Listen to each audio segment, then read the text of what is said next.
Tips to cure your knee pain without surgery. बहुत सारे patient यही एक सवाल पूछते हैं, डॉक्टर साहब घुटने के दर्द को बिना सर्जरी के कैसे ठीक कर दे।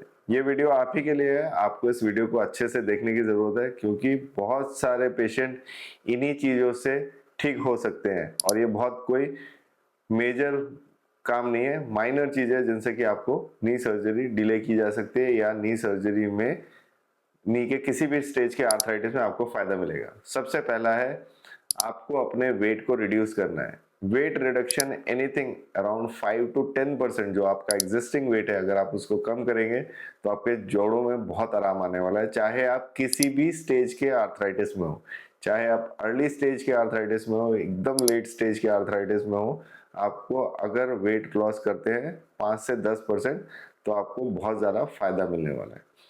नंबर 2, आपको एक्सरसाइजेस करके अपने मसल्स को स्ट्रॉन्ग करना है। जैसे नी के अराउंड जो मसल्स है उनमें सबसे इंपॉर्टेंट क्वाड्रिसेप्स मसल्स है, जिसको आप अगर स्ट्रेंथन करेंगे तो उससे आपको स्ट्रेंथ बढ़ेगी।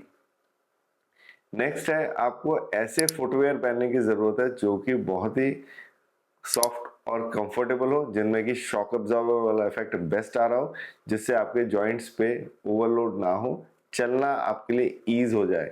ये फुटवेयर सिर्फ घर से बाहर निकलने के लिए नहीं पहनना है, घर के अंदर भी आपको यही फुटवेयर पहनना है ताकि आपके जॉइंट को इंजरीज ना हो।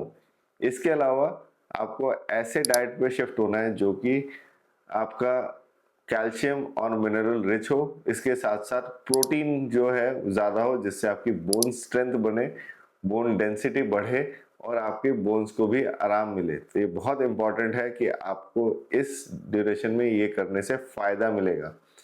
इसके अलावा बहुत इंपॉर्टेंट है फिजियोथेरेपी रिहैबिलिटेशन, जिससे कि आपके जॉइंट्स के अराउंड जो पेन इन्फ्लेमेशन है वो भी कम होगी।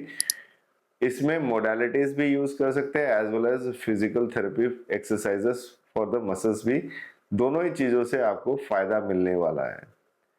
इसके अलावा बहुत इंपॉर्टेंट है कि आप अपने जॉइंट को आइसिंग करें। बर्फ की सिकाई करने से भी आपके जॉइंट्स में काफी फायदा आने वाला है और इससे इन्फ्लेमेशन कम होने वाली है और आपको पेन रिलीफ भी बहुत लंबे ड्यूरेशन पे आने वाला है। एक्टिविटीज को बिल्कुल बंद मत कर दीजिए, एक्टिविटीज को कंटिन्यू करें। जैसे छोटी छोटी वॉक, अगर लंबी वॉक पे जाने से आपको पेन हो रहा है तो छोटे वॉक्स पे जाएं, छोटे छोटे वॉक्स करें।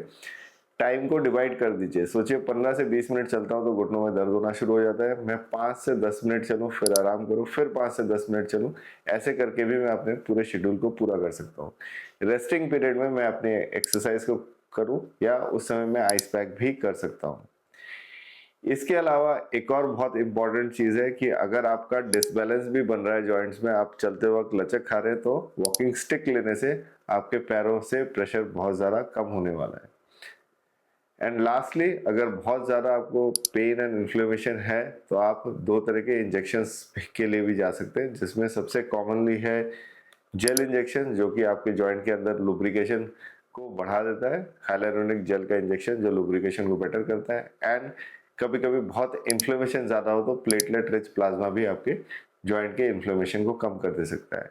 Many time combination of these 2 injections are also needed. तो अगर आप अपनी सर्जरी को डिले करना चाहते हैं या आपको लगता है कि मुझे सर्जरी के लिए मैं रेडी नहीं हूँ या मुझे सर्जरी के अलावा ऑल्टरनेटिव चाहिए, तो मैंने इतने सारे चीजें आपको बोली जिनसे कि आपके जॉइंट्स को फायदा मिलने वाला है।